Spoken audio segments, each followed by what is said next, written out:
Live from SCAI 2019. I'm Marie France Poulin, accompanied today with Dr. Clifford Kavinsky, and we're going to be talking about the rock. So, welcome. Thank you, Dr. Poulin, for inviting me. Of course. So, can you tell us a little bit more about the rock? Well, the rock is a short for the RVU Update Committee. It is one of the ways in which physicians get reimbursed for the procedures in which they do. Many physicians who are engaged in invasive procedures don't really understand the process, but every procedure that they do is assigned a CPT code. That CPT code is vetted by a CPT panel.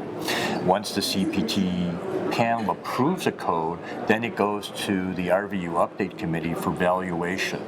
The RVU Update Committee, or the RUC, will assign a value to the procedure, and that value in terms of RVUs, or relative value units, will determine how much a physician is paid for any particular procedure. The RUC is a committee that consists of all the different medical specialties, which gets together for meetings 4 times a year, and they review codes and give assignments of values to all the different codes that we do. So there's dermatologists, neurologists, primary care physicians. Dermatologists, general surgeons, neurologists, they're all sitting around the table deciding how to allocate the fixed pot of Medicare funds or insurance funds for these invasive procedures. Very interesting. Okay. So why, as interventional cardiologists, why should we care about what the rock does?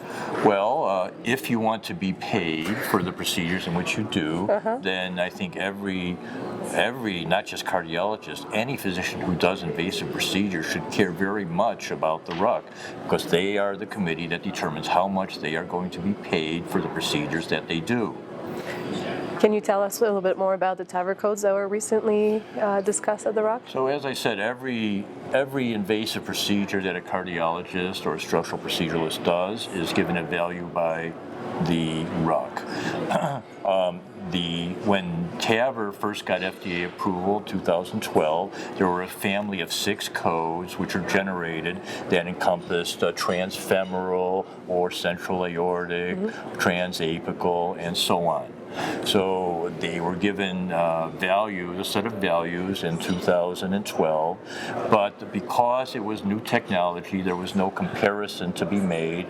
So the values given at that time were sort of based on estimates. A survey is sent out to all the physicians around the country, a random sampling of physicians who are engaged in that technology, and those physicians answer a whole variety of questions, and based off those questions, then some recommendations are made by the RUC committee on how much RVU should be assigned to that code.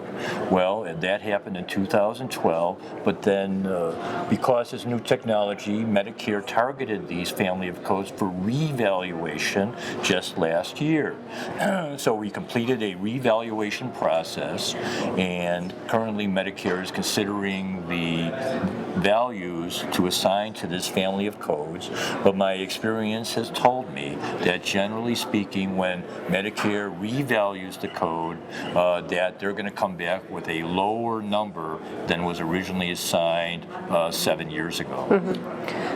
I know you can't give us any details, but are you able to give us any maybe anticipation of how is it going to change? My estimates are, having experience with this process with other kinds of procedures, is that because there was a survey that went out to all the TAVR operators in the country, and the survey came back and said, well, TAVR is different than it was in 2012. It takes us a lot less time. In fact, it takes about 30% less time to do a TAVR now than it did in 2012. And Medicare is particularly sensitive to what we call intraprocedural time. So procedures that take longer are reimbursed higher than procedures that take less, although you do factor in intensity and risk and all those other things. But time taken is one of the objective measures that you can do. And if you're going to come back to the RUC and tell them that the same procedure that they valued in 2012 is now done 30% quicker in 2019, you can bet that they're going to come back and reduce the reimbursement for that family of codes. When do we expect to get these new values out? This year. This year. We're expecting Medicare to make the final decision this year, and then they would go into implementation probably early next year. Okay. Do you think it's going to affect the way we do TAVRs? Would be the two mandatory operators and things like that? Well, the two operator concept is very unique to TAVR. Of all the CPT codes in their directory, TAVR is the only family of CPT codes that actually mandates or requires the use of the 62 modifier. The 62 modifier then mandates that two surgeons do the procedure together. For the purpose of the modifier, a surgeon, the cardiologist for the purpose of 62 modifier is referred to as a surgeon. Yeah. So it is the only code where it is a mandatory 62 modifier.